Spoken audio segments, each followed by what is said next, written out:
Woosah. And it Woosah. hurts inside. So, welcome to Kayfabe Friends. I'm the David Difference. Oh, what a difference a Dave makes, along with my Kayfabe compadre. Your favorite holiday, NJ Holiday. And no, this is not the XFL. Ladies and gentlemen, you are back, and this is Kayfabe Friends. Let's go. Amen, brother. So, we are fresh off of Royal Rumble. You know what that means. The road to WrestleMania has begun, and your Kayfabe compadres, we're here. We got you locked in. We got you dialed in for everything going down for WrestleMania. But today, we definitely want to talk about, we want to recap the Rumble, give you our thoughts. I mean, I'm sure you've seen it by now, and we're just going to speak on it. We want to welcome back Moon to the show here. He's back there on the board eating pizza and getting grease on everything. It's lit. But that's how he comes. That's how he comes back to the show. Shout out to Moon Pie. Yeah. He's our new contractor on the scene here, and I'm looking forward to this. After the Royal Rumble, if you got one word to sum it all up, give us your one word. Sum up the Royal Rumble. Entertaining. I found it was, and like Royal Rumble. So here's the thing about Royal Rumble for me is it's always around my birthday. So as a kid, I used to watch it Royal Rumble. That was my birthday gift. Get the pay-per-view, and then we'd sit around, we eat pizza like Moon's doing over here. But we'd watch we'd watch the Royal Rumble. So it's a special time of year. As you know, last year we were out there in WrestleMania season. Yeah, we were out there in Florida enjoying it. So yeah, it was a good show. I want to say top to bottom. Obviously, there's a lot of stuff like the internet's buzzing about different topics and whatnot. So we're gonna get into it and talk about that. But first, before we get into that, I just want to thank everybody. We reached 1,000 subscribers, and what is it? 4 months? 4 months, record-setting time. Kayfabe Friends. Thanks to our lovely producer Shakur. Thanks to our conductor Moon Pie and his return. Thanks to my fabulous compadre, the co-host of all co-hosts. We're here to Dave the World. We're here to change the game. We're here to give everybody an essential wrestling holiday when they listen to Kayfabe Friends. Thank you. Thank our subscribers. The big 1,000. We did it. Yeah. No, it's a huge milestone. I'm juiced. I'm excited about it. And that just keep in mind as we build this thing, you might have seen episode 3 or episode 4 and it's like, something was off. We're watching, we're fixing stuff as we go, and we're evolving, but we're bringing you more content. And we got a huge announcement coming up next week in regards that's going to set you guys up for WrestleMania. It's going to set you up to win. Yes. Road to WrestleMania. We're here in Las Vegas. So we're your Vegas Connects out here. If it's going down, this is the spot to come to. Now, let's talk about the Rumble, man. So it went down Saturday. I know you guys were at a watch party here in Las Vegas. It's one of the wrestling hotspots down here over at DDT downtown in Las Vegas. Your initial thoughts? I mean, you have me sum it up in one word. How would you sum it up? Oh, man. Give me one word. Ooh, Luca. Wait, wrong sport, not Luca. Another word I can use is yeet. One word to describe the whole Rumble. Just keep in mind, let's talk about 1,000 subscribers. You got fans that's been with us since the first episode. Yep. Let's check out the new edition, man. Look at this new piece of memorabilia right here. The Bloodline. We are the ones. We the ones, man. Yeah. Yes, I like the addition to the Kayfabe set. I appreciate that. I just got that dope. for my birthday there. Shout out to the gift giver on that one. And anything we could do to liven it up here, I think the aura of this place is really coming together, man. Really coming together. So like I said, you give me one word based off of this, what we got here. The Bloodline, we the ones. Yeet. Shout out to Jey Uso, your 2025 Royal Rumble winner. Who would have thought? Who would have thought? I don't think anybody would have thought, and I definitely want to get to that. I mean, obviously, there's a lot of buzz going around online and people talking. Everybody got their 2 cents, and I guess that's what the world's about, right? That's why we're wrestling fans. But Let's start off. I mean, obviously, the Rumble kicked off with the Women's Rumble match. 30 competitors all vying for a title match at WrestleMania. The granddaddy of them all. Yep. What was your thoughts on the women's Rumble? The women's Rumble, I felt was pretty good. It was a nice names in it. And then, like I said, one word to use. I was waiting for one person to make a return. Everybody else was, and that was Jade Cargill. I was shocked to see her not return. not get back into the mix of things. I like the return of Jordan Grace. Mm-hmm. Like I said, now with her TNA contract up, her being returned to the Rumble, she had a good thing. NXT call-ups came through, like Jada Parker. She came in there. The Black Girl Magic was up in there, that one little spot in the Rumble. You had Jada Parker, you had Lash Legend, you had Naomi, you had Bianca Belair. Hey, man, February 1st, we did what? We kicked off Black History Month. So I love to see that. I love to see the Black women athletes being showcased in the Royal Rumble. Give me a beer. Give me a beer, please. Get him a beer. Get him a beer. Oh, we right. the hell we getting beers now? Look, you see, I'm wearing a Stone Cold. Okay, shout out sweatshirt. to Can I get a beer? Like so much. Yeah. Okay. Oh, Nice. I like that addition. We got a new banner. Now we're getting beers thrown. Foaming on yourself, but hey, let's do it. Let's go. You gotta work on that throw. You know what? Stone Cold did the same thing. But I think Stone Cold was more aggressive. Yeah, he was destroying that. He don't listen. And then this motherfucker, you see how quick I look like an idiot fucking drinking this shit so quick, so it didn't do that. Yo. And he just let it go. And he still let it go. I did. Wait a minute. I got all of it. I got it all. I got it all. We in now. Let's go ahead. Let's talk about the beer that we got. Let's go ahead. Toast. Let me see that. Go ahead, toast it. Come on, hurry up. So the toast to where? Real American beer. There it is, man. Appreciate that, dude. Thank you. All right. So the Women's Rumble, obviously a lot of entrants in there. As you said, you were looking to see Jade Cargill pop up in there. Yes. She did not. Was there anything or anyone that showed up that was a surprise? Oh, well, we had Nikki Bella. I'm a huge Bella fan. Usually, okay, that's a good pick. You say Nikki Bella. I say a good surprise was the return of Alexa Bliss, newfound mother. Yeah. Shout out to Alexa Bliss. That pop was massive. Yeah. So I was happy for her. I want to say that was the biggest pop of the night. And I know that the news before going into this was like they had nothing for her, and that may be a wrap with her in WWE, which, obviously she's a fan favorite, but nobody expected it. So when she came out, it was like, yeah, because she's definitely, the crowd loves her. She's an amazing talent. So to see her come back, was definitely one of those moments. Definitely one of those all-time Royal Rumble surprises. So congratulations to Alexa Bliss, newfound mother, returning to the WWE ring. So interesting to see where they go with her moving forward. This transfer portal thing they got going on between Adam Pearce and what's the dude's name? Nick Aldis from SmackDown. What about it? I'm interested to see what show she's gonna stay on. Because Zelina just got transferred from Zelina Vega. Got transferred from Raw back to SmackDown. Separate right. from LWO. Well, I think because they're talking Wyatt Six. Yep. And I guess she'll be in the mix with that. So I guess time will tell. Obviously, tomorrow's Monday. We'll know by the time you're watching this. It may be revealed. At this point, who knows? But yeah, I thought that was interesting. Nikki Bella, are you a Bella Twins fan? For that spot. For that spot, though, number 30, I have no ill will towards Nikki Bella. I'm glad she looked in phenomenal shape. She looked great. Yep. I know she had a lot of stuff going on outside the ring. Like prior to this, she was going through some stuff with the baby daddy and a lot of drama on TMZ and E! News and stuff like that. So it's good to see her back home where she needs to be in a wrestling ring. We know Brie Bella, her sister's ties are kind of tied up with AEW with Bryan Danielson. So can't see her come back to WWE anytime soon. So to see Nikki Bella back home in the ring, keep in mind she did main event the first all-women's wrestling pay-per-view in WWE Evolution when she main evented against Ronda Rousey for the Raw Women's title. So no, I wasn't mad about it. But for the number 30, I was just hoping it was somebody else. But congratulations. Jade? You were thinking?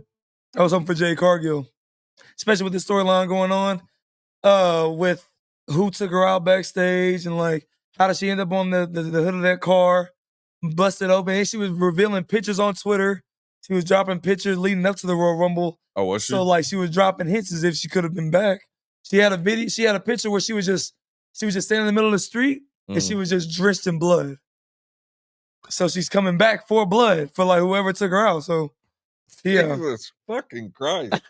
What is it? Like, how much noise can he make back there? Who needs to drink like that? You love Moon. It's good to have Moon back. I love you, buddy. Let's go. And that's the difference.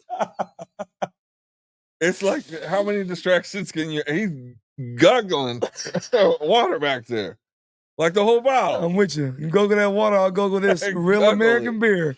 Let's go. Come on. There you go. Clank, clank. Yeah. So the women's rumble, like, obviously, Charlotte Flair came back. Yes. You know, which was, I mean, it's been a while, so it was good to see her. But I think, you know, and we'll talk about more like the rumbles in the past. That was one where you're like, oh yeah, she's gonna win. Were you happy to see her back? Yeah, I love Charlotte Flair. I think she's dope. You know, obviously, you know, me, the way I watch it is a little different. So I'm like, oh, she got ring rust? Is she still in there? And how's the fans reacting to her? It seemed like, you know, she still got, I mean, obviously she's one of the GOATs. Right. Still got it. It was just one of those things when you're thinking of everybody in there, who would have the best reason to win. All right, I could see this happening. Charlotte Flair. So now with Charlotte back, she claims another piece of history. Okay. She's the first woman to ever win 2 women's Royal Rumble. She's the first ever 2-time winner of the Royal Rumble. So now, look at the options. Look at the landscape. SmackDown Women's Champion, Tiffany Stratton. Raw Women's Champion, Rhea Bloody Ripley. Yep. We was at the I remember Charlotte had a match with Rhea in Los Angeles, and then they put on a banger on night 1. Rhea beat Charlotte to get the SmackDown Women's title. 2 years before that, they had a match for the NXT title. It's 2020, and it was Rhea Ripley versus Charlotte Flair for the NXT Women's Championship, and I believe Charlotte won that one. So they tied 1-1. So if you're Charlotte, do you go back and get revenge and break this tie against Rhea Ripley, or do you go up against the young newcomer in Tiffany Stratton? Yeah, I think, I mean, that's the question, right? What happens at WrestleMania? Where do we go from there? And as we know, like, even when it comes to the men's Royal Rumble, a lot can change, you know, from now until the big show. But I think now at this point, a match that, I mean, both have grown so much. Charlotte's been gone.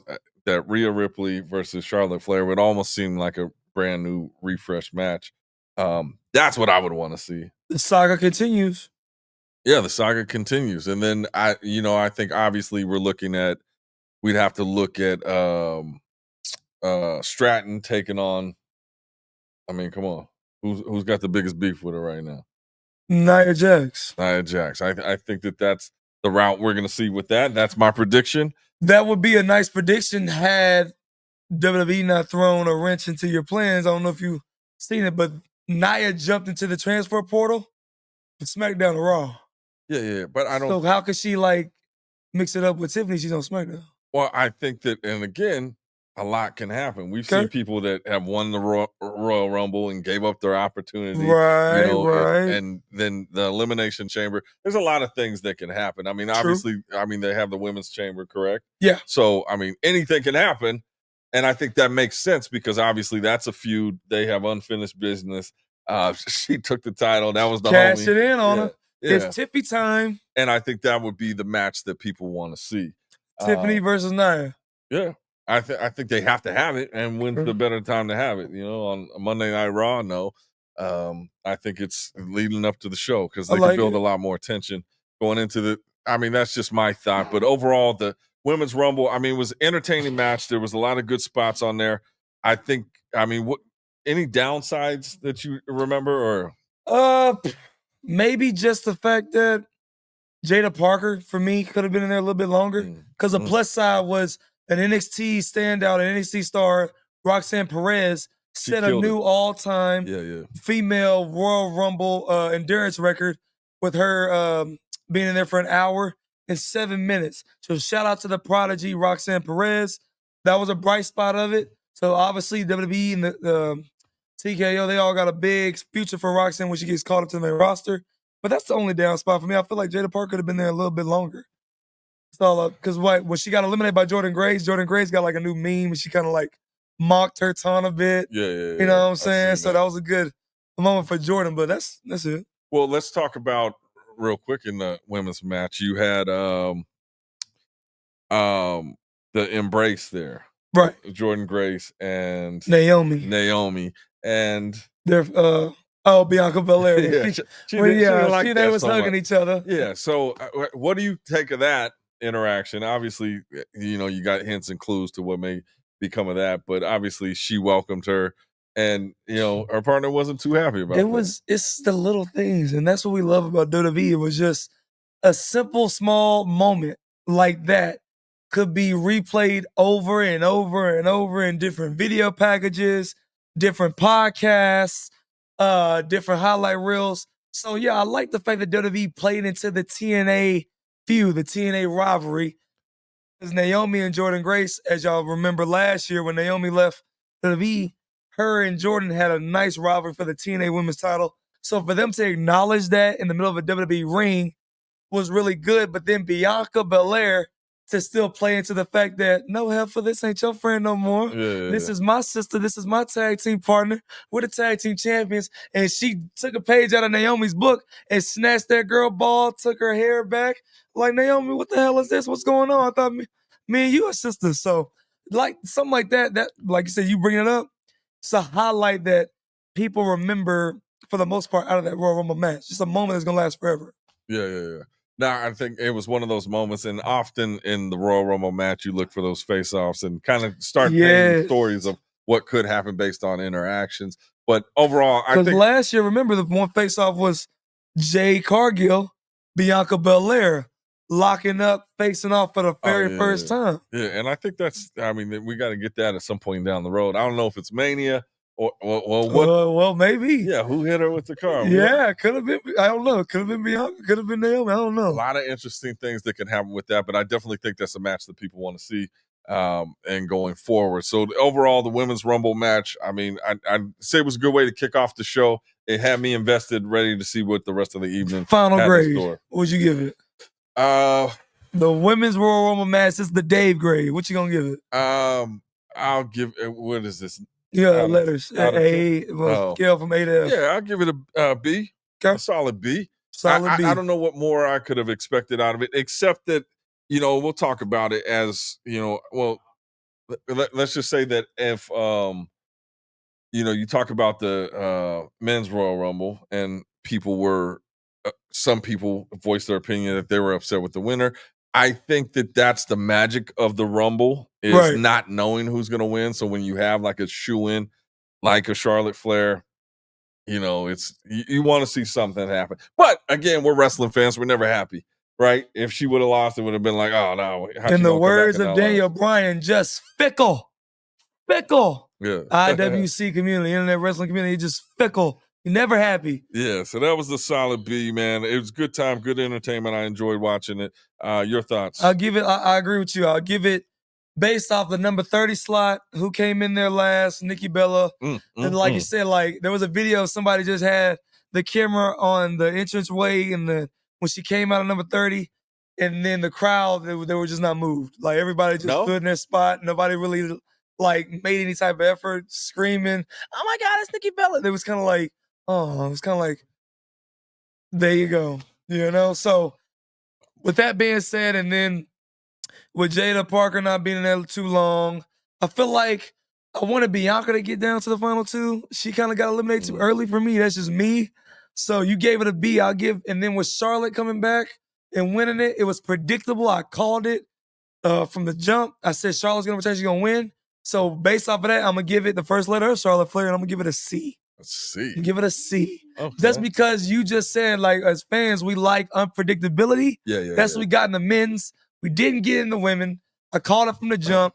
I was there with my guy Shakur. We was enjoying it at DDT. And yeah, we just called it. Charlotte Flair was just too predictable. Okay. Yeah, well, I could definitely what the fuck? What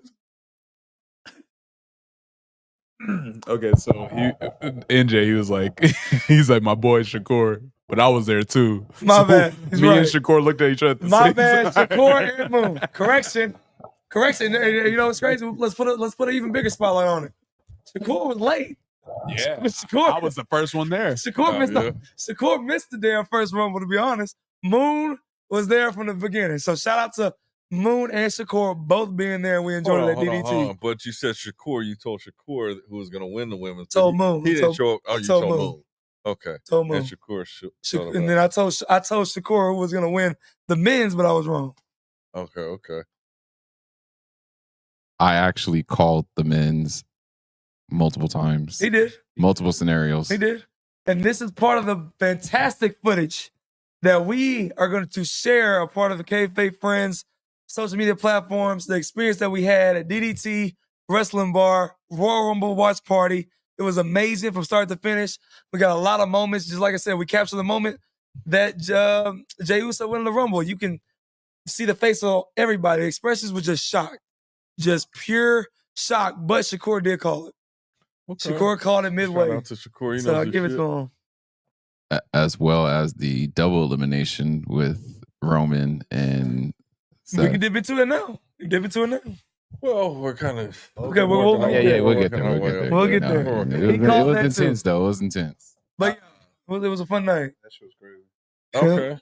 And when you say calling something, was it like right before it happened, or you called it before the match started? I was gonna wait.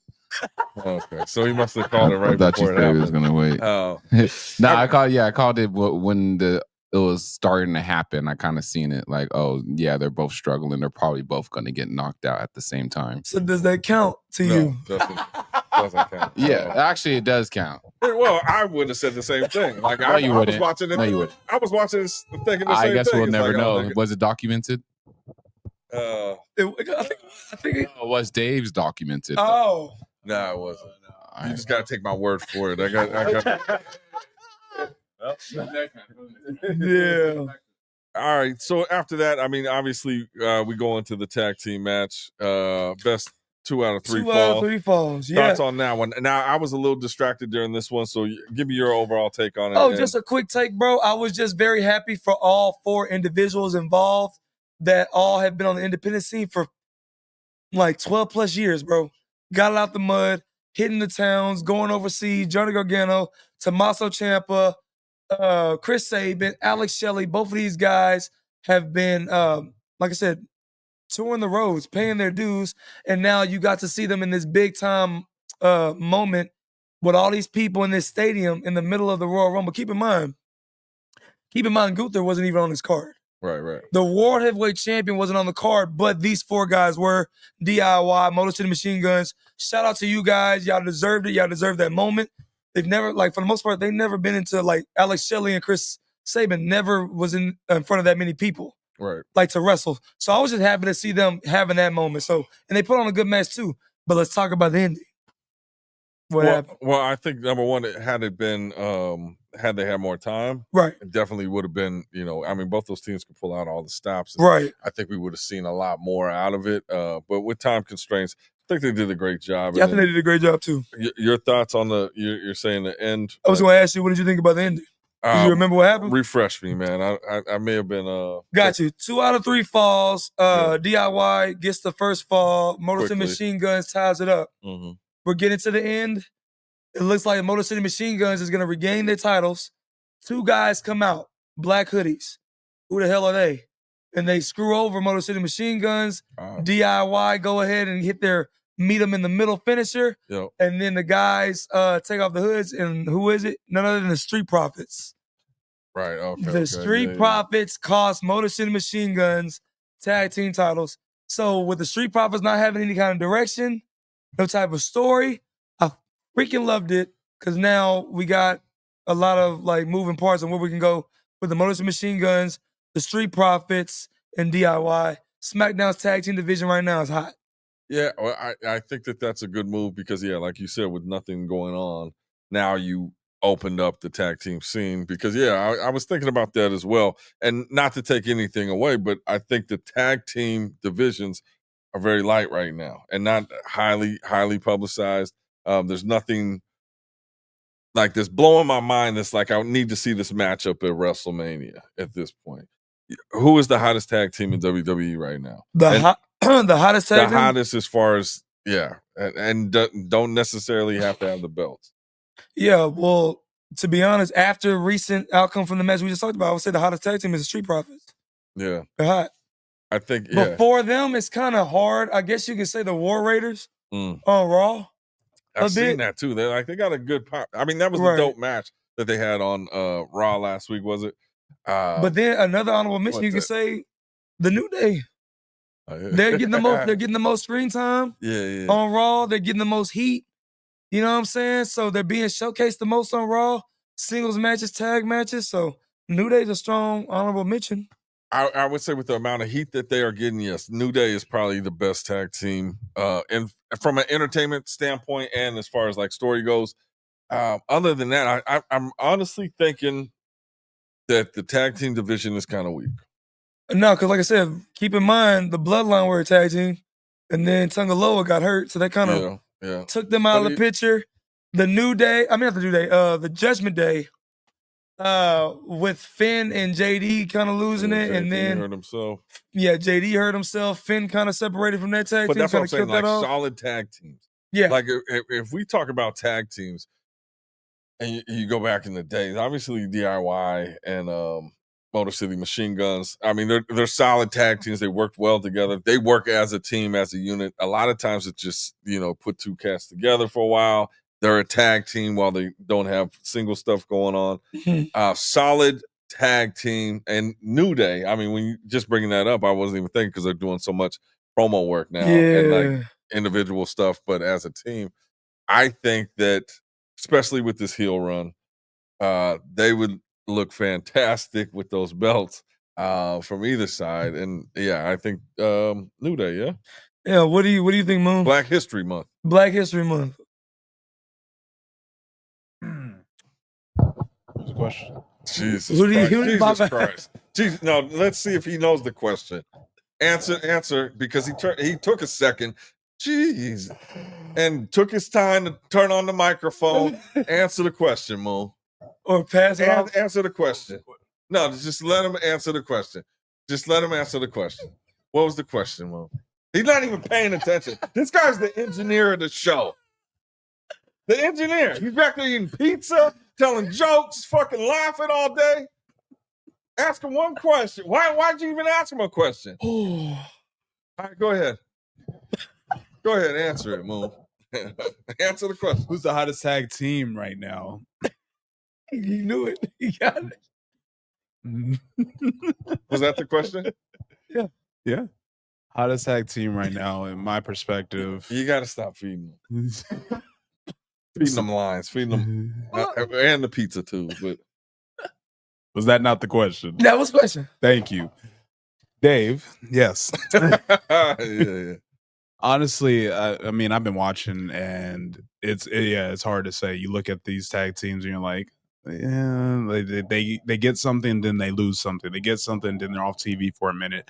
So when I watch it, yeah, the hottest thing I had for a minute was, the tag team with, the New Blood line, obviously, Tama Tonga, and Tongaloa. And Jacob Fatu when put your ones up. Yeah, that's it. And that's what we had for a minute. But now that they're out, yeah, when you look at it, it's not a lot. So if I were to look at it right now, who did the most, it would either be between the New Day, yes it is, or our boys, the Street Profits. That's all I can think of right now. I love the Street Profits, and I think they got that energy. I mean, it's Black History Month. Let's go with Street Profits and New Day. Thank you, Moon. Thank you. New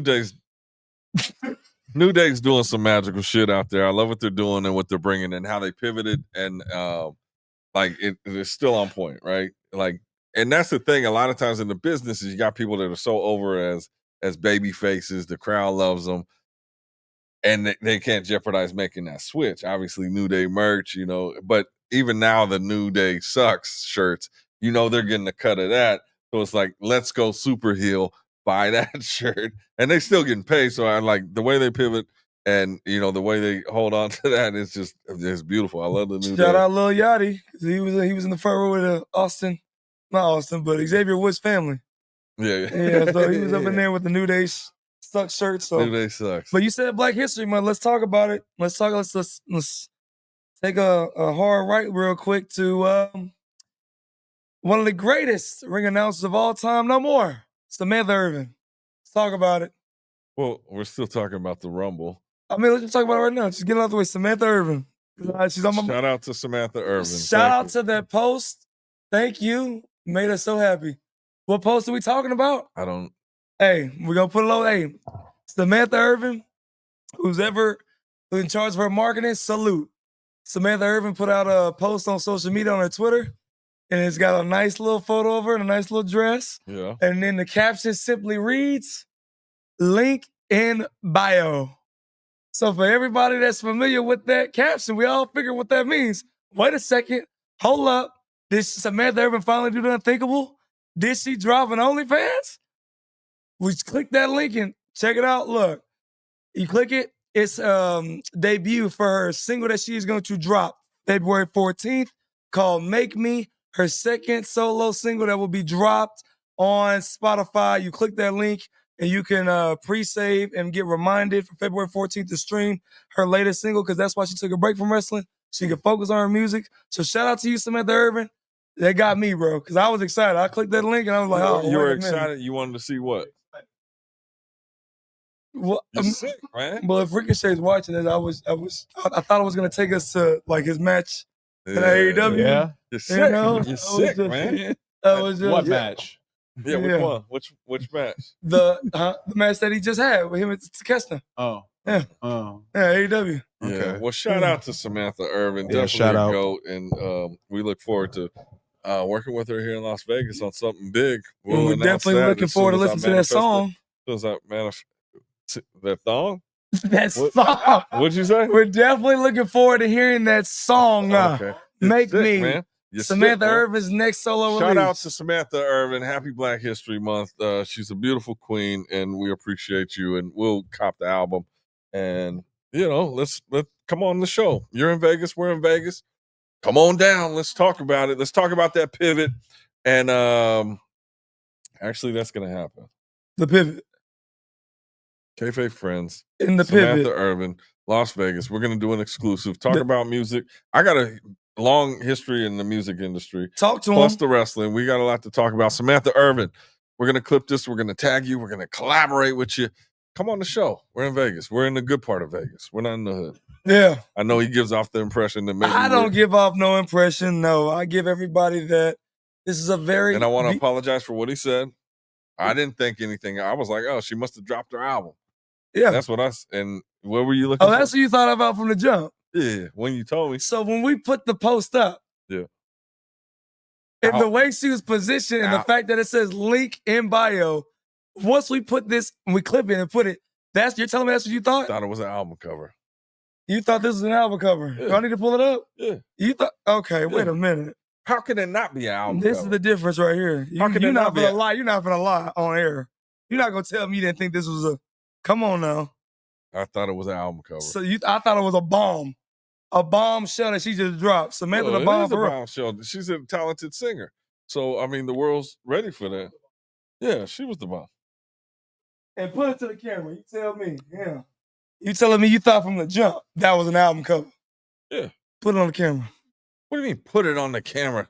Yeah. Can you see that he camera? Can, No. he can zoom in. He can't zoom in. Like, he always...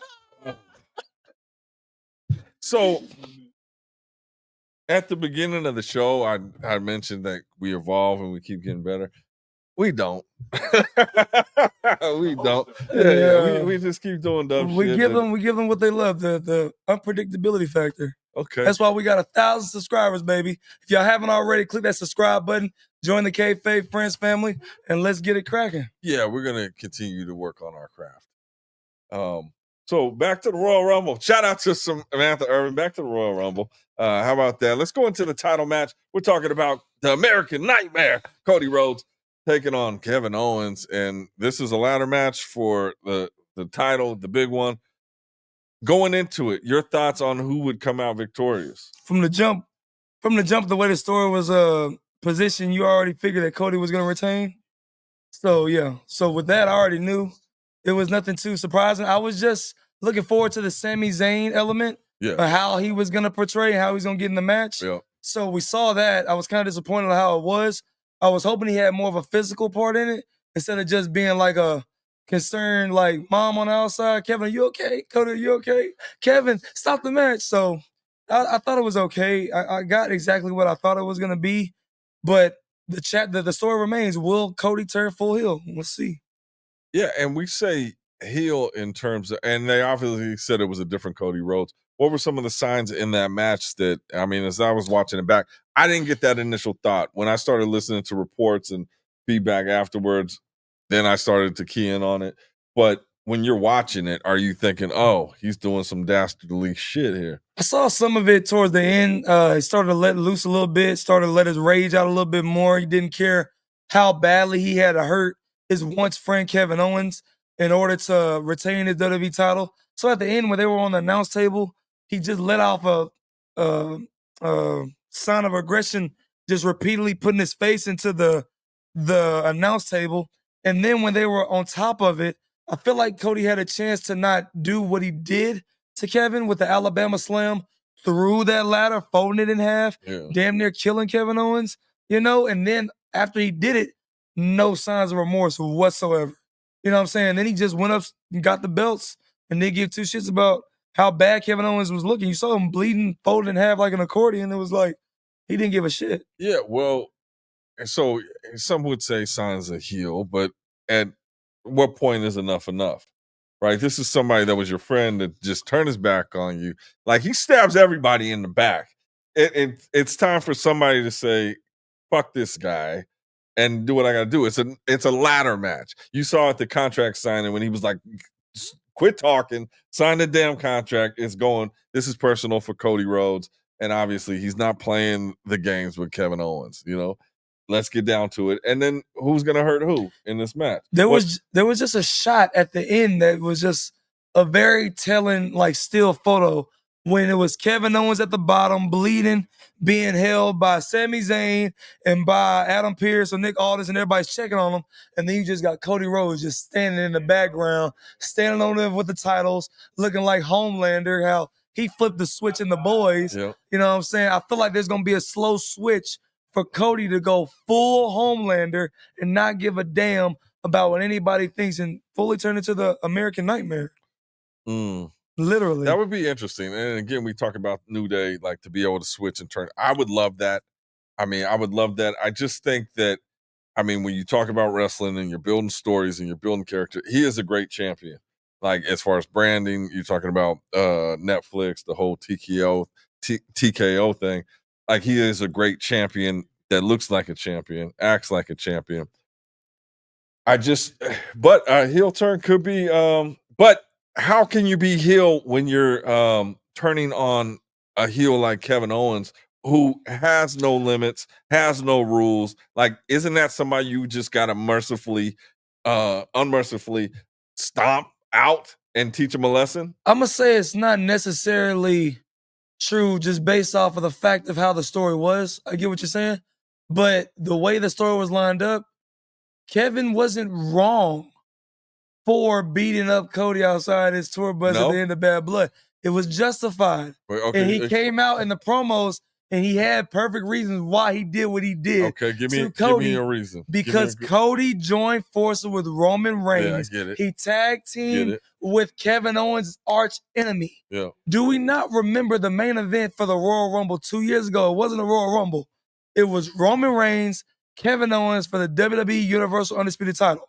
And you got Roman Reigns and his whole family, including Sami Zayn.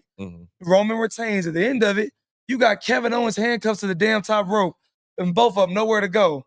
And Roman Reigns and his family's about to essentially crucify Kevin Owens. Yep. You know what I'm saying? So Roman Reigns and the Bloodline has terrorized Kevin Owens for years. Yep. And Cody Rhodes, you're his best friend. You're going to join him?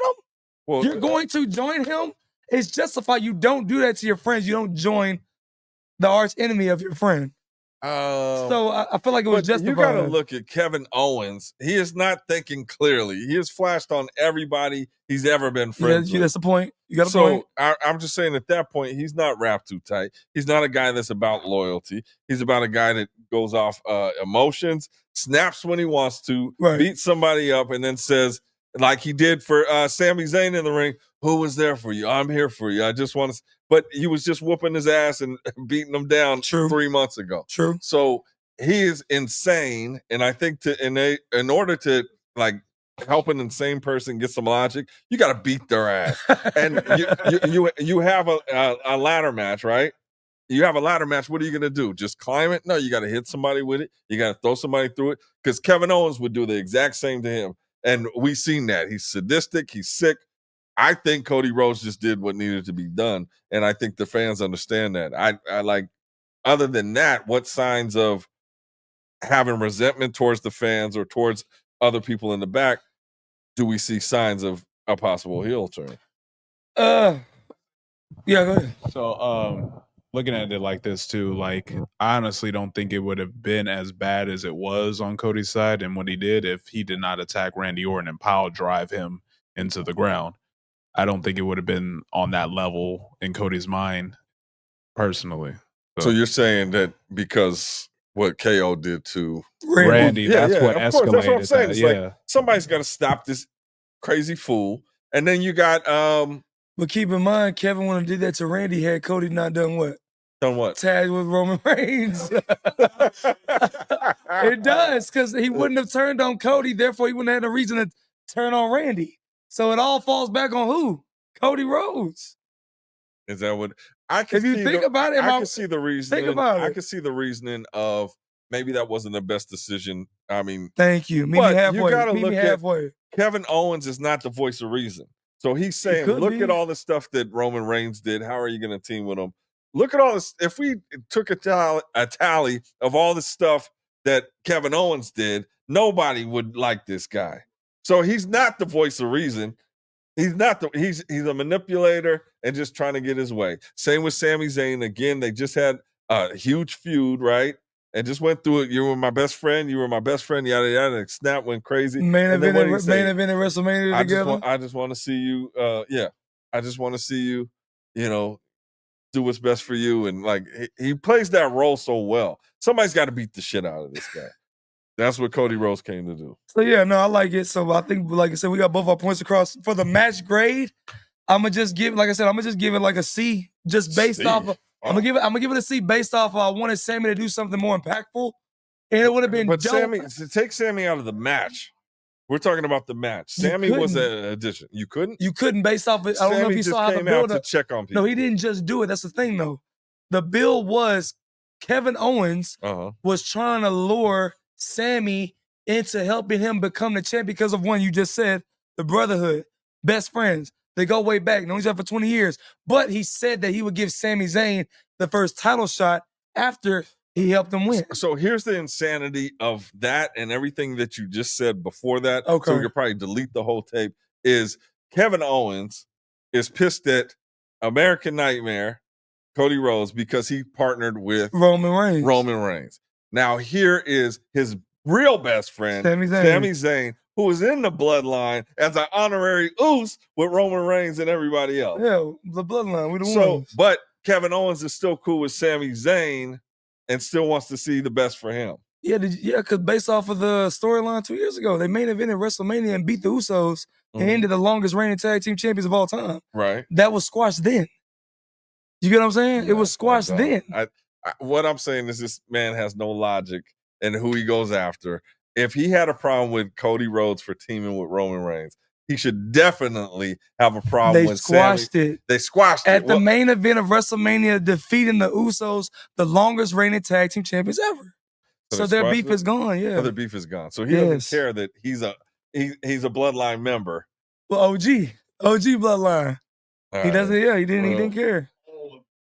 He accepted no. He got his own But merch it was crazy is Bloodline. after this episode, I'm gonna pull out the video. They had a one-on-one promo. Sami Zayn, Kevin Owens came on Raw. Yeah. And he confronted Sammy and he said, "I'm not even mad at you. And this is the reason why I'm not mad at you." So he justified it. What's the reason? That is gonna. What's the reason?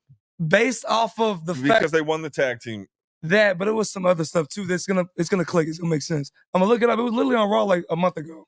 I'm gonna show it to you. Do you hear what I'm saying? I hear what you're saying. I do. But once you see that, you're gonna see it. He's not thinking logically. He is though, because every move and promo that he's been making, that it's been justified, and there's a reason for his every action that he's had against every individual, from Roman Reigns to Cody Rhodes to Sami Zayn to Randy Orton. He's had a reason for everyone. Every time he has the mic, it's justified. I'm gonna get that promo for you. It was Kevin Owens and Sami Zayn. Kevin Owens, you should just mind your own business. Okay. If your friends don't do what you want them to do, doesn't mean you gotta attack them. Okay. Doesn't mean you gotta beat them up and backstab them. Yeah, because he didn't have to do that to Randy. You're right. Away. You're right. Yeah. So that's the reason why I give it a C too. I feel like Randy could have made a return. Yeah. I was wondering, like, is Randy gonna pop up or what's going on with Randy right now? So I was disappointed. I was left like. But then also with the pile driver on Cody Rhodes, like, are you serious that Cody Rhodes didn't have every right to like just go monster on him?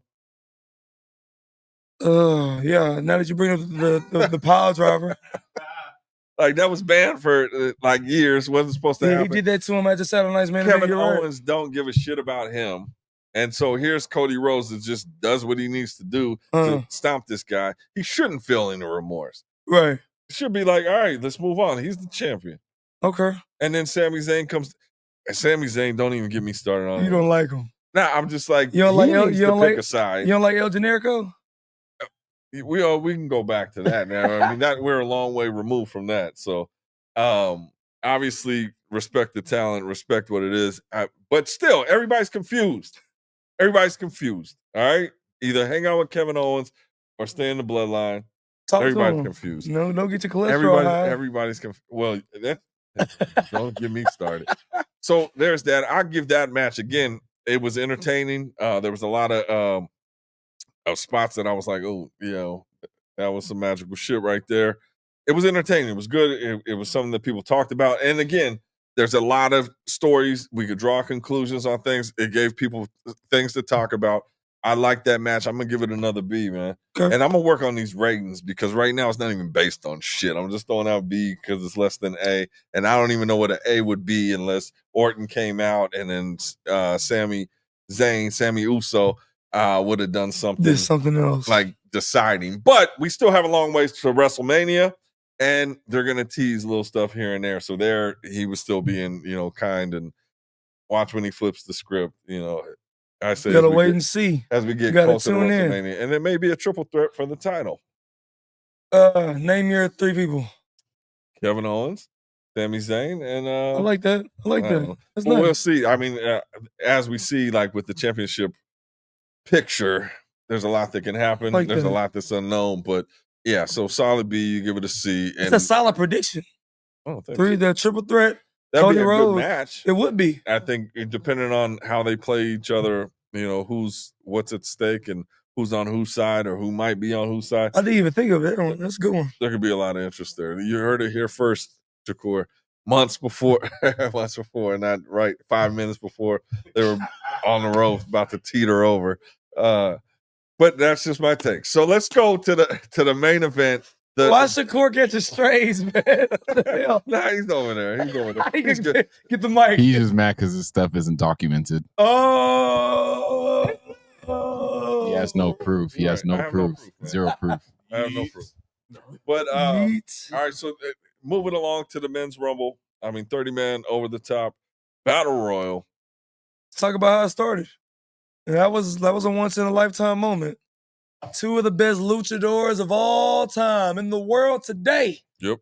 Rey Mysterio versus one of his people that was inspired by him heavily, Penta, who just debuted. Yeah. So for them to have that moment in the ring, you could tell how much it meant to Penta. You could tell how much it meant to Rey. You could tell how much it meant to the Lucha Libre community as a whole. So congratulations to Penta and Rey Mysterio to start it off. Yeah, I think the optics of that was amazing. The way it was pulled off wasn't so amazing. Obviously, Penta got eliminated early. And so did you notice that? Like, go ahead, kick on the mic there. So the spot where he was in that corner while a lot of action was going on. Yeah, just like dead. My guy was like, what's going on with that guy? And he don't even watch wrestling. He was like, what is he over there with that, taking a nap? And he was just kind of just chilling. No, because I remember because you had the King Kong Godzilla moment, and you had Jacob Fatu, yeah, Braun Breaker, Nice little build up, nice little face off, nice little stare down. No, I get that. You know, like I get. So what was? That's he, why I noticed he it. became a spectator. Everybody did. Everybody in there did. Well, everybody also knows that he was over there chilling. No, for real. And it was like an awkward chilling, like, oh, this guy's just, what's he doing over there? Yeah, me, G Sharp, everybody knows. Can't Stop Jamal. We were all there just laughing. No, that's when I noticed it. Okay. Yeah. So that was definitely a standout moment, which was a little bit weird.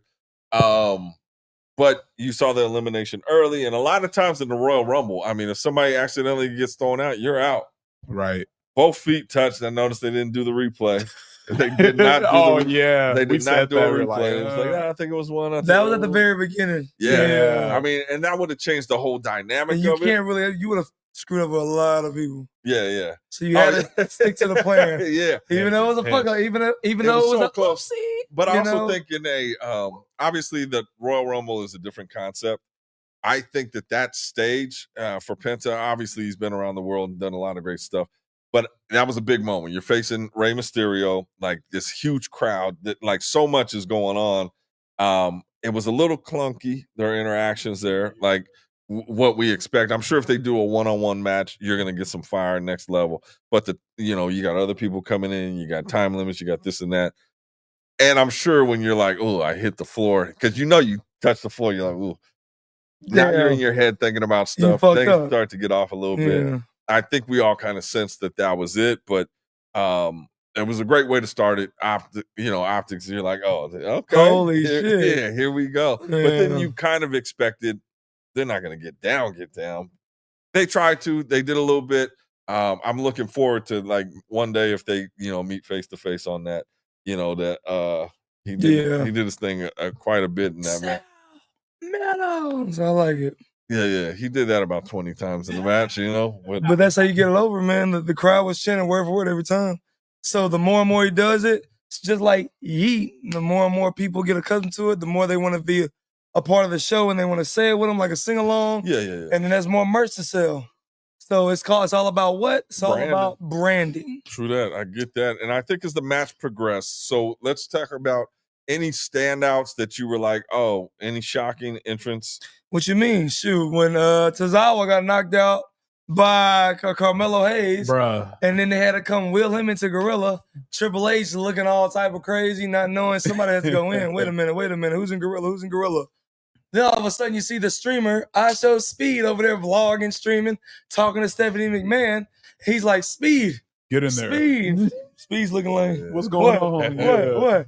You're in the Rumble. What? I'm not ready. I'm not ready. Speed, you're in the Rumble. Go out there. Just do it. Just try not to get that off the top rope. What? What you mean? What the hell is going on? And then he goes through the curtain, and then they got his graphic up, got his music playing. So I Show Speed was definitely a nice surprise addition into the Rumble because heard rumors Castanet and him were both going to be there invited backstage. Yep. We didn't know they were going to get physically inside the ring. Right. So for him to have that moment and for him to do his taunt, he got in there. Keep in mind, he got an elimination. He eliminated Otis. Oh, yeah. He eliminated Otis with the help of Braun Breaker. But he got an elimination. He did his little thing in the ring and did the Sudi taunt. And then the whole crowd, the whole field of people in that stadium said it with him. So for him to have that moment, for me to see that was pretty dope. But then not only that, Braun Breaker to spear the holy shit out of him. Yeah. Boy, he held nothing back, went full speed to the point where, bro, I was looking on Twitter, it was a full 3-second gif of you can just see Braun Breaker boom, boom, boom, and then spear the shit out of Speed and he immediately out of the camera. So that was a nice moment. I didn't see that coming. I Show Speed in the Rumble. I'd take seeing that, and then when he threw him out to Otis, and Otis threw him over the table. That's when I was like, oh, nice. He got his revenge. This guy around. But and he sold it well, like into the back and everything. Did you guys get a chance to see his actual live stream? So I didn't see the actual live stream, I saw the clips. So like you said, when he was in the back, he was actually selling it like he was freaking dead, which is amazing. He probably freaking was. Yeah, his neck snapped back. He didn't hold nothing back. So it was just nice how he lived up, he played, he showed all the respect for sports entertainment and how physical the sport is. And when he was on the back of that card, he's like, I'm never coming back to WWE again. I'm never coming back here in this shit. He ended the stream live like that. And then the next thing you see on Twitter, he got the neck brace on. He got the crutches going. Andy Kaufman over here. And then he had like a real big time ring burn on his leg too. I think when he went through the table, he scraped himself. Yeah, so that was played up in there too. Logan Paul was checking on him. He's like, bro, are you legit okay? Are you okay? He's like, nah, man, I'm never coming back to this freaking thing ever again. Nah, yeah, I think that was a good. I mean, it's always good to bring in entertainers to do certain things. I think he did a great job and pulled it off.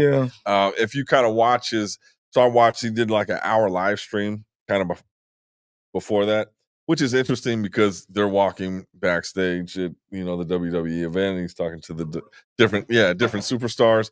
Before he even got there, he's just talking to everybody and they keep telling him, okay, go over here, okay, put the cameras down, turn off the audio, come this way, and he's like, he's talking to a string. So it's interesting to watch, and then they're like, oh yeah, go up to Gorilla, and that's when the moment happens. So I think that was cool. But no, did you see the video on his stream where he finally met John Cena, quote unquote? So he's in the locker room. Yeah. John's right there, and he's literally like, "Where's John at? Where's Cena at? Have you seen John?" And John's literally right there in the all blue. Can't see him. He's like, and he looked dead at him, looked right past him. Have you seen John? Where the hell is John at? John. And then he gets back into the middle of the locker room, and then John just lets out a scream. Ah! And then he got shook. Then he fell to the ground, and then John just walked off. So I like that the younger demographic, the younger kids that grew up on him is still playing into that they really can't see him aspect. So that was a pretty dope piece of content that I saw. That was so he was backstage and he was talking to Bianca Belair. He even took a hit from her hair. He gave him a full hit. So you did see it. So what are you talking about? I saw clips. I didn't see. You asked me if I saw the full stream. Well, no. Yeah. So there was he was like, I'm looking for John Cena. And they're like, oh, you probably won't see him. But the fun, interesting thing is so they were all building up to when he saw Cena and didn't see him as he's walking out. Like, anybody seen Cena? Everybody's like, no, we didn't see him. There was a security guard who obviously wasn't wised up and was like, oh, he just walked past us. Like, okay. Yeah, it was pretty sick. Get this guy off camera, man. Yeah, it was pretty sick. It was pretty dope. And then he even had an interaction with Dom and Liv Morgan. Oh, yeah. And they was like kind of clowning him a little bit. And he was like, I really don't like you. I don't like you either. And then like, it was just hilarious. I like the interaction that he had with people. Nah, I like the whole backstage aspect of it. That was good. And then the Miz, that he had a real punchable face. Like, I did not like you as a kid. I hated you when I was 9. I think everybody thinks that about the Miz. But I mean, a hell of a talent though. But going back to the match, obviously the news coming out that my guy or your guy, Drew McIntyre, was pissed, left early, was pretty upset. A lot of speculation as in terms of who he was talking about when he said that people had to get their spots in and they ruined a lot of stuff. I heard speculation. Did you hear any insight on? You haven't heard this? I saw it, but I didn't look into it. Who the guy he was mad about? Yeah. So they didn't say, and it was kind of cryptic. There was a source of a source that was reported. I want to say Meltzer had See if I can look this. into it. But they don't know who it is. But I watched videos where people said it must have been. The last video I watched said LA Knight because I mean that spot where him and Damian Priest were going to throw somebody over and he was in the way because he was trying to get his camera time in. But I don't think it's clear. People are asking, is it a shoot? Is it a work? They said that he left early. And, obviously he was pissed because, I mean, he did look, when he did get thrown out, you were kind of like, damn, he's out of this thing. And then, right. And that's one of the things they said is they didn't catch him getting thrown out. Damian Priest threw him out. Yeah, Damian Priest, right? Damian Priest threw him out. It wasn't on camera. Yeah. And they barely caught it because LA Knight was doing a spot with Jacob Fatu or Braun Breaker, somebody. Should have been Braun. Somebody was looking at the camera. And went to him. LA Knight went to do his spot. And no, it was caught on camera. Cause they got it right here. No, they can hear it on this thing, but you finna see it. So the speculation is that LA Knight is the guy that, I mean, not LA Knight, Logan Paul was the guy that was in the middle of the ring getting his spots and LA in. Knight was gonna get him. And then LA Knight was gonna get him, but then that kind of messed up something about Drew and caused him to be mad. But watch this spot right here. Because Damian Priest ended up forcing him out, Yeah. I mean, they Logan caught it. Paul pissing That's what I was everybody saying. off. So I don't know, but again, that's speculation. I think Somebody it was Logan broke Paul. that down. It was Logan Paul. No, well, they said it was LA Knight because he was nobody gives a shit. And nobody knows, right? See, Who knows? But they you said say LA Knight, I say Logan Paul. We'll see. and I'm not even saying later. that. This guy I was watching some YouTuber and he was breaking down like everybody it could have been and said this is the most. And if you see that Priest kind of like I said, he ran into a dude to get him out. Yeah. So he was saying like that spot was supposed to be for them, but who knows? I mean, big deal. Drew's always kind of doing some shit. So I mean, is that a work? Is that a shoot? Who knows? Yeah, we don't know. That was definitely forced. Either way, he was out. So I just found that interesting as a takeaway on there. Yeah. John Cena, obviously, everybody thought this guy was going to win. Maybe not. Who did you initially going in? Who did you think was going to win? So telling the guys at the bar, I initially thought that Roman Reigns, Tribal Chief Roman Reigns, was going to win the Royal Rumble because, like I said, he's coming off of the Survivor Series thing, coming off the Netflix thing, getting a little follow back, going off the 2K cover. I think he just had too much momentum. Why not have him win the Royal Rumble and let's tease Roman Cody 3?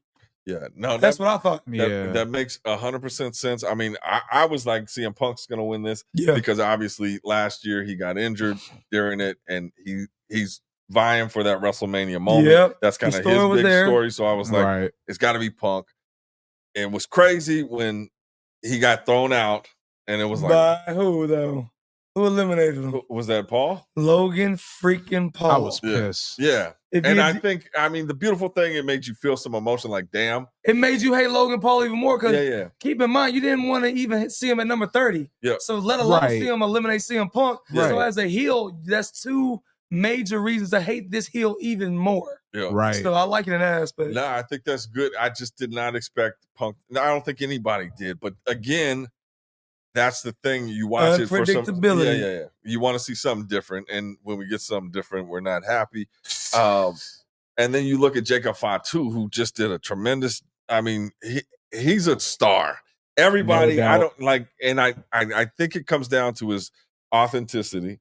Right. It's like you like this cat. You know, like when we was talking to him, like he's just a real dude. I'm big. He said, "I'm big real, blood." Go. No, I'm a real. No. Yeah. And when he gets to popping it off, it's like for me, it's not like now he's talking to Bay talk. It's like, oh, that's my guy. And like even cats that don't watch wrestling is like, who's this? You know, so he's getting attention. And he's just he's different. He stands out. He's real. Like versus a lot of characters that are, I mean, because we know the history of WWE not putting them on. We all thought he was dope back in the day. No, but you just saying Jacob Fatu, the one clip that went viral.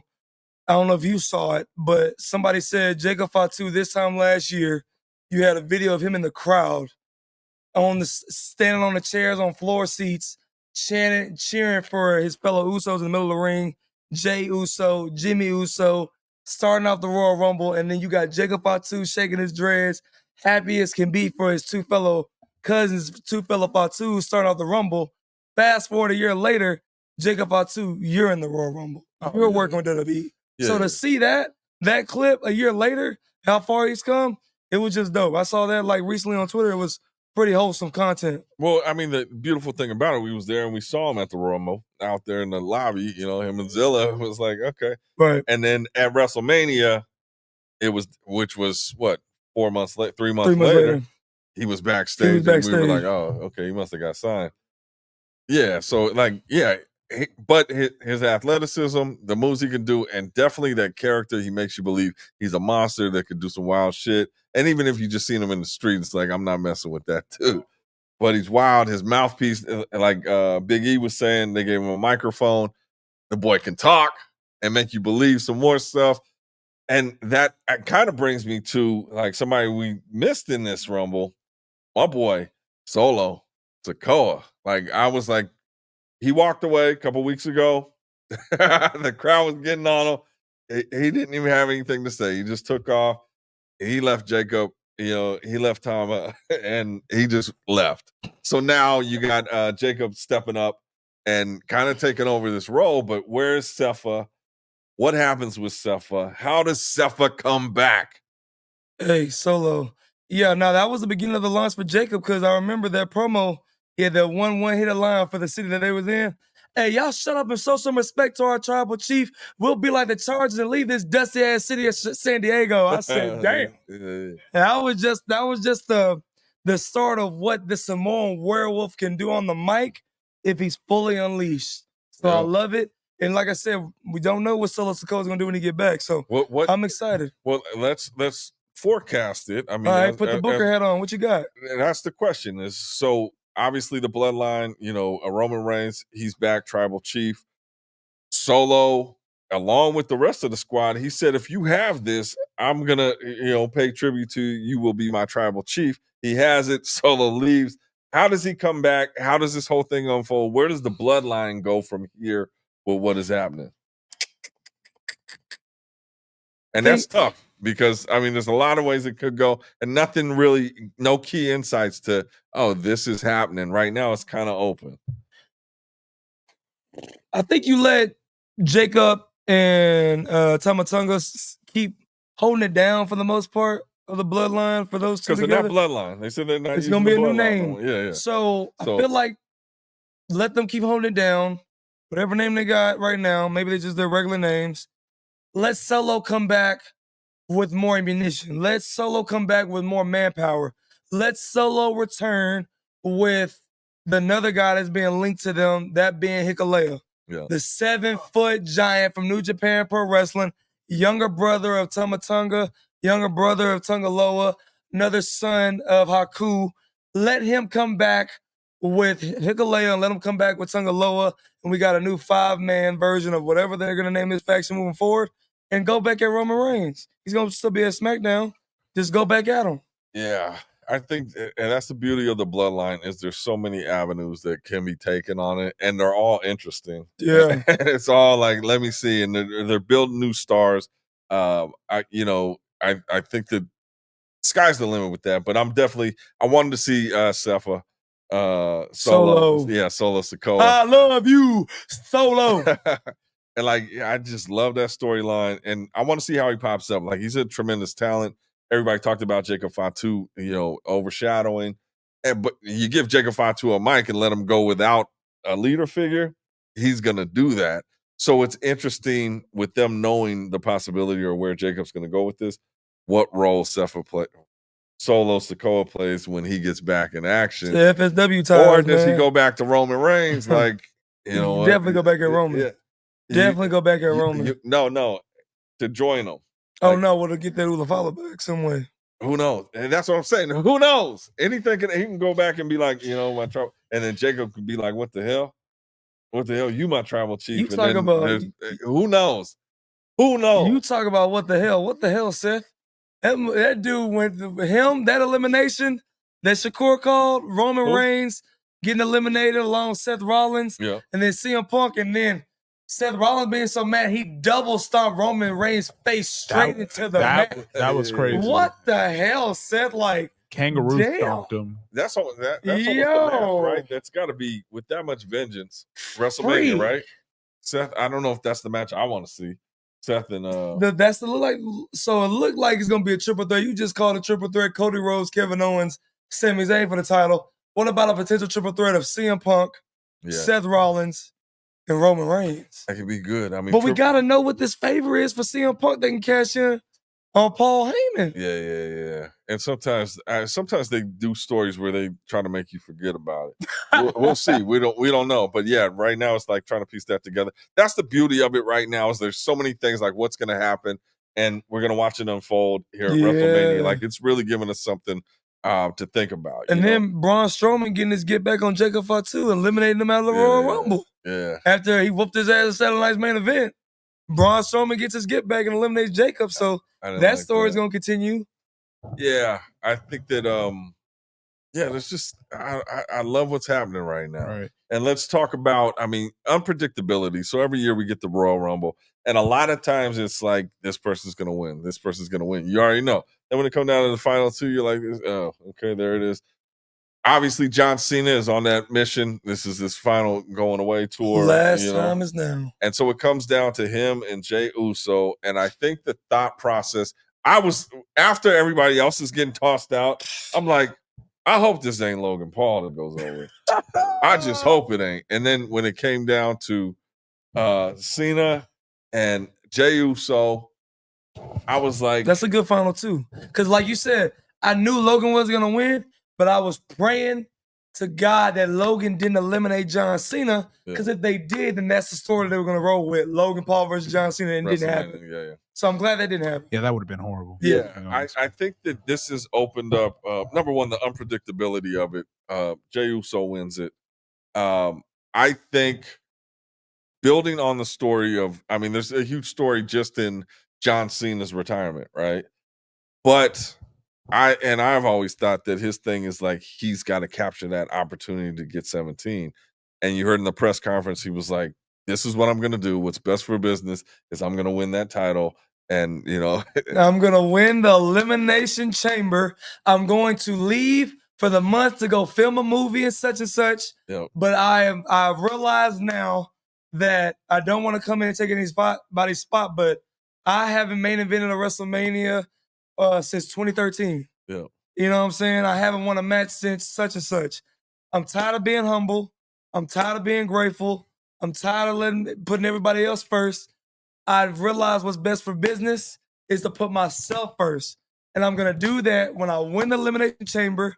I go to my final WrestleMania in Las Vegas and win my 17th world title. It's not me being egotistical. This is me just realizing now when I was in that ring, when I got eliminated by Jey Uso, that's what's best for business. Me main eventing WrestleMania, me winning my 17th world title. So I'm gonna go film this movie. You guys talk, slander my name all you want, but when I come back, I'm going to Toronto, Canada to win the Elimination Chamber, and I'm going to main event WrestleMania, my final one. That's what he said, bro. That was impactful as hell. Yeah, word for word down there. That's crazy. But I think that we see this, and this was my thought process, is he increasingly gets a little more intense until we get that heel Cena at WrestleMania. A heel Cena? Wait a minute. Stop. I think he loses Wait a minute. Elimination Chamber, and something's gonna snap in him. Like as he's realizing this is talk to him. This is my last time. Something's gonna snap at you, dude. as he realizes this is my last time. This is all I got. We're gonna see a very different John Cena going into WrestleMania. And I think that press conference again, when he said, "I'm not taking any questions. Who's ever the first to cover this? Like this breaking news. This is how I'm coming." But I think when you go to Elimination Chamber and he's like, "I didn't," and he just put it out there. We're going to get a side of John Cena. He's not going out, hooray, hurrah. I think this is a time we're going to see something completely different game changer. And I think he's 100% on board. Like, I'm going to do what's best for business. And That's what's dope. best for business, when you're going out, you're not selling merch. You're not worried about how much merch sell I'm doing. You're making that moment here at WrestleMania. This is what's beautiful about being a wrestling fan, because this conversation is about to get even more interesting, because we know the champion that Jey Uso was going to challenge for that title at WrestleMania. He kind of already spilled it after when he was in the ring with his son, when he picked him over the barricade. I know y'all ain't see this coming. Gunther's not going to see it coming either when I come and beat him at WrestleMania for that, take that world heavyweight title. So we know Jey Uso just lost to Gunther at Saturday Night's Main Event. Mm-hmm. He's motivated to get a rematch and take that title. If John Cena wins the Elimination Chamber, who's going to unravel first? Who's turning heel first? Is it going to be Homelander Cody? Yeah. Or John Cena? And can you see John Cena and Cody just having a simple one-on-one match? If that happens, what the hell does Kevin do? What does Sammy do? What does Seth Rollins? You know what I'm saying? Well, Jey Uso also said at the press conference, he was like, I said Gunther, but now that you got that opportunity, you got to weigh them out. Because you're like, oh, I could go this route. I could go. So he's like, you'll just have to wait and find out. So that's what I'm saying. Like they're building on some potentially beautiful storyline. I like it. And like a big ass WrestleMania, because I mean, obviously 41 here in Vegas is going to be huge. It's going to be huge, bro. But I do want to give a shout out to Jey Uso. And like I said, people were like, oh, how did he win? It's wrestling. We want to complain when people say this is fake shit. And then when they dupe us or they give us something we don't expect, then we want to say he didn't deserve it. Or how did he not? You just explained, his road to where he is now and how he built himself up. But I think that you see the crowd going ape shit. You see the merch that he's selling. And Cody Rhodes said this. How is this guy not worthy of it? Like, he's got the crowd in the palm of his hands. He's done the solo journey.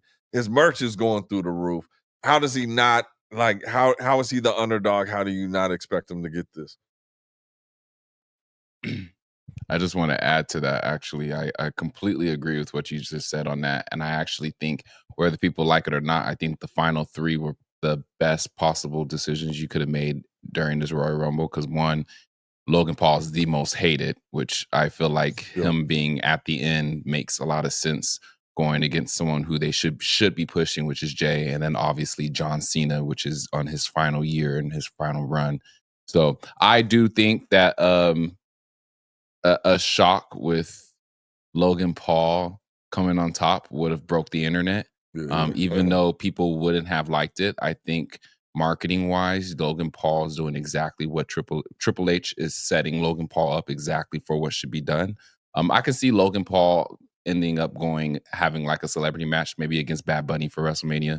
I think that'd be pretty cool to see those two go against each other, because he did call him out actually, saying he wants to go against a match. And I think if he's not in any other storyline, Bad Bunny would probably be something that would be a very good selling point for WrestleMania, two celebrities in Las Vegas. In Las Vegas. So yeah, true. I know I do want to add on that also with the whole when Logan Paul almost got out and he jumped onto the commentator booth and then he worked his way back to I think that was good. And then him being sneaky and then getting himself back in and getting the necessary people out. I think it just adds on to the Logan Paul hate. And even though, again, we all hate him, I just think he's proved himself enough in the ring to even be there. If he didn't prove himself, I wouldn't like him even more. It wouldn't make sense. But we talked about the most hated. Yeah. The second most hated was nowhere in the Rumble, which was a shock to me. Tom? The New Day. Kofi wasn't in it. Xavier Woods wasn't in it. So I was shocked that the New Day was nowhere in the Rumble. But so we're talking about three people that are the most hated right now. Let's also talk about somebody that was the most liked. Somebody that got the biggest pop of all the entrants in this Rumble. That being TNA World Heavyweight Champion, Joe Henry, we believe. He had the biggest pop of the entire Rumble and all the entrants. I don't know if it was the biggest. Whoa. I don't know if it was. So, okay, so this is where you say who you think had the biggest pop entering the Men's Royal Rumble. Because if you go back and look at Joe Henry's, which we will play after this, that thing was pretty huge. Yeah. It was definitely a big pop. People were looking forward to it, but I mean, all right.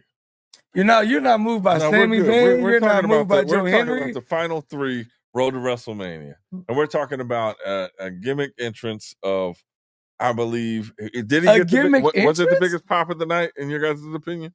Biggest pop of the night? I mean, it was huge. They went huge. They went nuts so for. If it wasn't the big one, if it wasn't the biggest, y'all should have somebody that you felt had the biggest pop then off the top of your head. Well, people like surprises in the Rumble, right? So I think surprise. He was a surprise. I think Nikki Bella got the biggest pop. But I think when it came down to the last three in the match, you had, like you said, the most hated, which people were like, I hope he doesn't win. You had John Cena, which was like, oh, he's gonna win. Then you had Jey Uso, like, oh yeah, I like Jey Uso, he's not gonna win. So like they played on all those emotions and dynamics of what can happen. I know once he got him up in the I was like, oh, okay, that's how he's gonna end it. But I was like, nah, it doesn't feel right. And then when he hopped back, I was like, here we go. Yeah. And I called it right then when he pushed him off, right when he pushed him off to the floor. I was like, oh yeah. And then Jey won. And it opens because you're like, where does he go how does this turn out? But I think it was the right decision, and we'll see.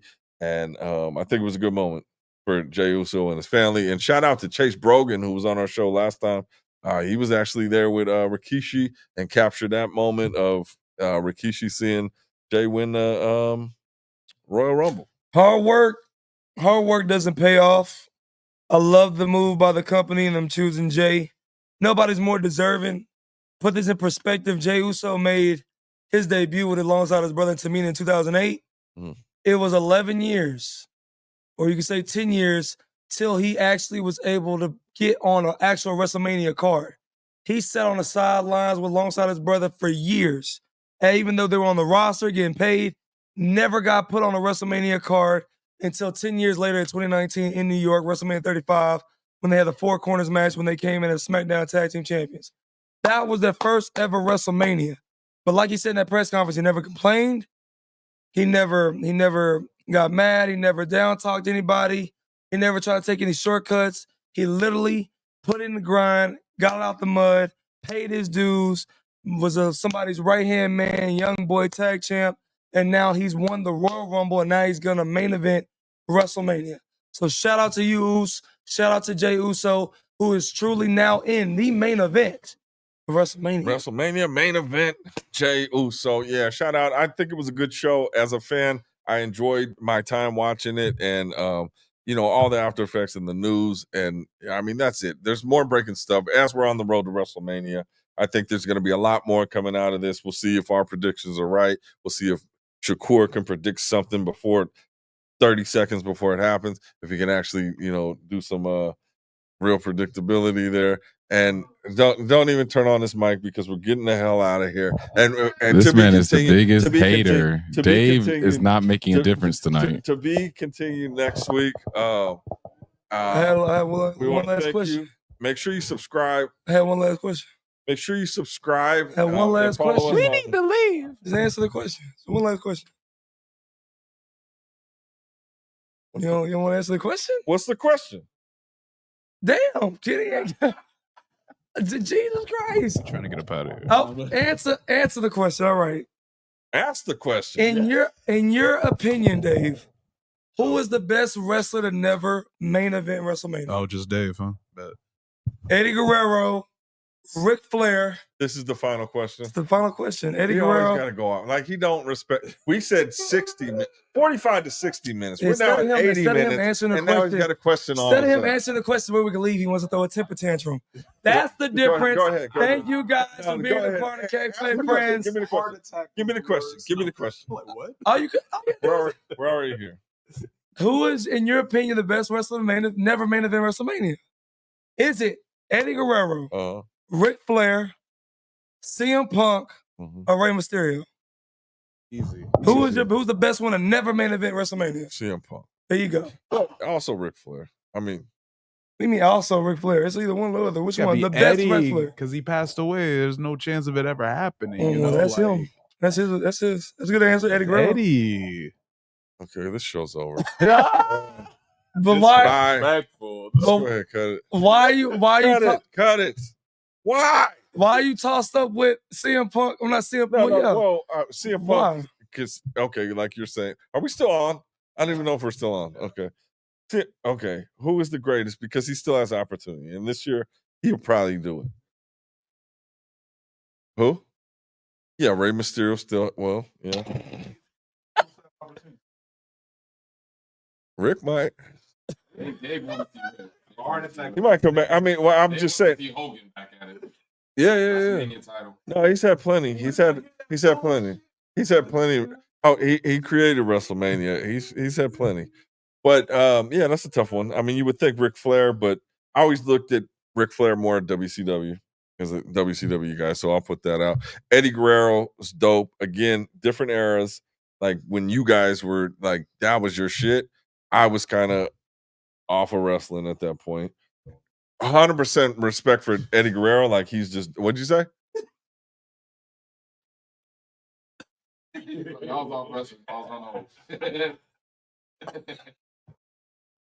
it comes crashing down and it hurts inside. Real American beer. So now, okay. All right, so CM Punk. there you go. Goodbye, everybody. Kayfabe Friends and Jey Holiday, talking news and wrestling all